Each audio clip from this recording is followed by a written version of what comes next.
एक दिन ज्योत्सना अपनी रूममेट को कहती है, मैं रात में नहीं आऊंगी, बाहर जा रही हूं। ज्योत्सना उस रात निकलती है, लगभग 24 घंटे बीत जाते हैं, उसकी कोई खबर नहीं होती। ज्योत्सना ऐसा कभी नहीं की थी।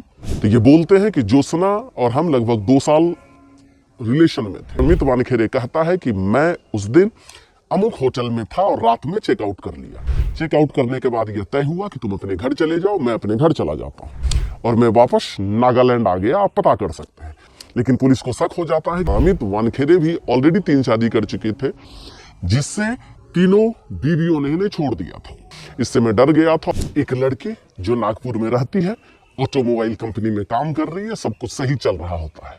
इसी दरमियान एक लड़के के संपर्क में आती है, उसे प्यार हो जाता है। बाद में पता चलता है कि वो लड़का आर्मी का जवान था और नागालैंड में पोस्टेड। दोस्ती का दरमियान आगे बढ़ता है। 1 साल, 1.5 साल, 2 साल दोस्ती परवान चढ़ती है। उसके बाद लोगों को बिल्कुल यह मालूम नहीं होता। कैसे मालूम होगा, ये पर्सनल बातें थी कि दोनों के बीच क्या चल रहा है आपस में। चूंकि नागालैंड में वो आर्मी का जवान पोस्टेड था, तो लगातार नहीं छुट्टियां मिल पाती थी। तो जब भी छुट्टियों में आता था, इस लड़की जिसका नाम ज्योत्सना होता है, लड़का जो आर्मी का जवान नागालैंड में पोस्टेड था, उसका नाम अमित वानखेड़े होता है। वानखेड़े और ये ज्योत्सना दोनों जब भी आर्मी जवान को छुट्टी मिला करती थी, ये दोनों आपस में मिल लिया करते थे। 2 साल के बाद एक दिन ज्योत्सना अपनी रूममेट को कहती है कि मैं रात में नहीं आऊंगी, बाहर जा रही हूं। क्यों? क्योंकि वानखेड़े का फोन आया है, उसने मिलने के लिए बुलाया है। ज्योत्सना उस रात निकलती है, लगभग 24 घंटे बीत जाते हैं, उसकी कोई खबर नहीं हो। बार बार उसकी जो रूममेट थी वो ज्योत्सना के फोन पर कॉल करती है, कोई जवाब नहीं आता है।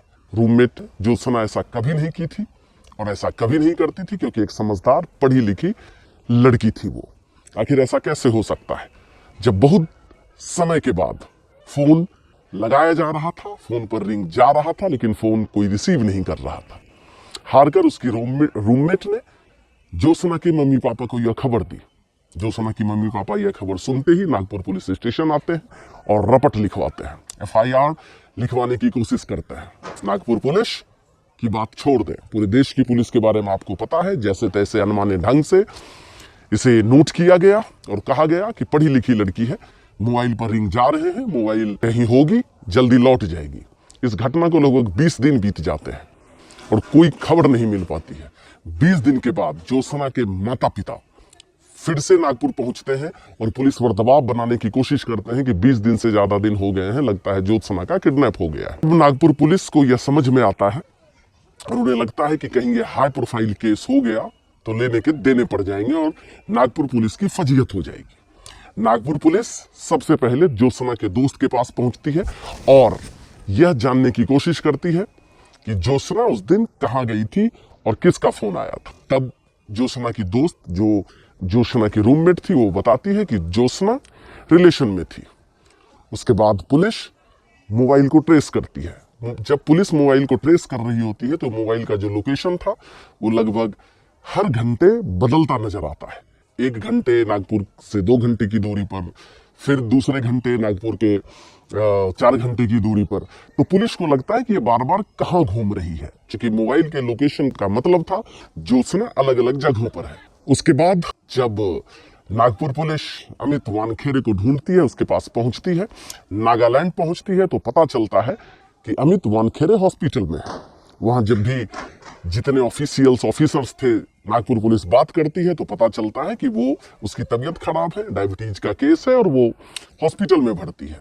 नागपुर पुलिस, चूंकि आर्मी का मामला था, कोई आम इंसान की घटना नहीं थी ये, नागपुर पुलिस आर्मी ऑफिसर से रिक्वेस्ट करती है कि ऐसी ऐसी बात है। ज्योत्सना, जो कि अमित वानखेड़े की गर्लफ्रेंड थी और ऐसा कहा जा रहा था, दोनों रिलेशन में थी, ज्योत्सना की कोई खबर नहीं है। लेकिन चूंकि आर्मी की बात है, इसलिए मुझे उम्मीद है कि आप सहयोग करेंगे। आर्मी ऑफिसर्स अपने तरफ से पूरे समर्थन, सपोर्ट की बात करते हैं और नागपुर पुलिस लौट कर आ जाती है। इसी बीच नागपुर पुलिस को खबर मिलती है कि अमित वानखेड़े के द्वारा एक अग्रिम जमानत की अर्जी दाखिल की गई है। लेकिन चूंकि पुलिस उसे ढूंढ रही थी, पुलिस को पूछना था, चूंकि एक लड़की गायब थी, तो उसकी जमानत खारिज हो जाती है और खारिज होने के बाद जब अमित वानखेड़े को कुछ समझ में नहीं आता तो एक दिन वो नागपुर पुलिस के समक्ष खुद आ जाता है और कहता है, चूंकि मुझे डर लग रहा था कि आप मेरे साथ क्या सलूक करेंगे, क्या जबरदस्ती करेंगे, इसलिए मैंने अग्रिम जमानत की कोशिश की थी। लेकिन पुलिस को शक हो जाता है कि जब इसने कुछ किया ही नहीं है तो फिर जमानत की क्या बात। अभी जेल भी नहीं हुई है और ये पहले ही जमानत ले रहा है ताकि पुलिस के शिकंजे इस पर नहीं कस पाए। पुलिस काफी रिक्वेस्ट करती है, लेकिन अमित वानखेड़े कहता है कि मैं उस दिन अमुक होटल में था और रात में चेकआउट कर लिया। चेकआउट करने के बाद यह तय हुआ कि तुम अपने घर चले जाओ, मैं अपने घर चला जाता हूँ और मैं वापस नागालैंड आ गया, आप पता कर सकते हैं। जब पुलिस ने इसकी तहकीकात की तो यह सही पाया गया कि होटल में दोनों एक साथ चेकआउट किए थे और ये नागालैंड लौट चुका था। लेकिन नागालैंड लौटने के बाद इसकी तबीयत खराब हो जाती है और हॉस्पिटल में भर्ती हो जाता है। नागपुर पुलिस ने काफी शक्ति से पूछताछ की, लेकिन एक मिस्टेक अमित वानखेड़े कर जाता है। वो यह बताता है कि होटल से निकलने के बाद ये दोनों अलग हो जाते हैं, लेकिन जब सीडीआर निकाला गया और फोन को ट्रेस किया गया तो पता चलता है कि आउटस्कर्ट्स पर, उस हाईवे पर, नागपुर इलाके में एक हाईवे पर दोनों की लोकेशन सेम आ रही थी, जिसका जिक्र अमित वानखेड़े ने नहीं किया था और ये लगभग उस होटल से कुछ दूरी पर था। तो पुलिस को शक हो जाता है और वो कहते हैं कि आप दोनों उस हाईवे पर, पुलिस उसे लेकर पहुंचती है और कहती है कि आप दोनों इस हाईवे पर थे और यहीं से ज्योत्सना गई है, तो आप बताइए वो कहाँ गई। चूंकि आपने इसका जिक्र नहीं किया क्योंकि आप दोनों का लोकेशन इस हाईवे पर इतने बजे बता रहा है, जिसका जिक्र आपने नहीं किया। इससे अमित वानखेड़े नर्वस हो जाते हैं, उन्हें लगता है कि हम पकड़े गए। तो वही हाईवे के पास सटे एक जंगल में वो पुलिस को लेकर जाता है और वहां जाकर एक जगह पहुंचता है जहां से वो झाड़ियों को हटाता है।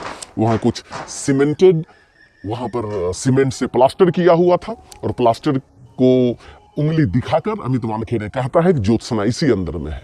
पुलिस के होश उड़ जाते हैं, कुछ समझ में नहीं आता है और जब फावड़ा लाया गया और सीमेंट हटाया गया तो उससे कंकाल निकलता है। ज्योत्सना के परिवार वाले आते हैं और कपड़े को देखकर, सामान को देखकर पहचान जाते हैं कि ये ज्योत्सना की ही लाश थी। तो पुलिस वाले पूछताछ करते हैं कि क्या हुआ, तो ये बोलते हैं कि ज्योत्सना और हम लगभग 2 साल रिलेशन में थे और अब ज्योत्सना शादी करने का जिद कर रही थी। ज्योत्सना की भी एक शादी हो चुकी थी जिससे डिवोर्स हो चुका था और अमित वानखेड़े भी ऑलरेडी 3 शादी कर चुके थे, जिससे तीनों बीवियों ने इन्हें छोड़ दिया था या किसी तरह अभी वो किसी बीवी के साथ, किसी पत्नी के साथ नहीं रह रहे थे। और इसलिए मुझे डर था क्योंकि मैं शादी नहीं करना चाहता था। ज्योत्सना जिद कर रही थी कि मैं तुम्हारे ऑफिसर्स को बता दूंगी, तुमने मेरे साथ चीट किया है। मैट्रिमोनियल साइट पर हम दोनों मिले, हम दोनों इसीलिए मिले थे कि हम दोनों साथ में रहेंगे तो शादी करेंगे। इससे मैं डर गया था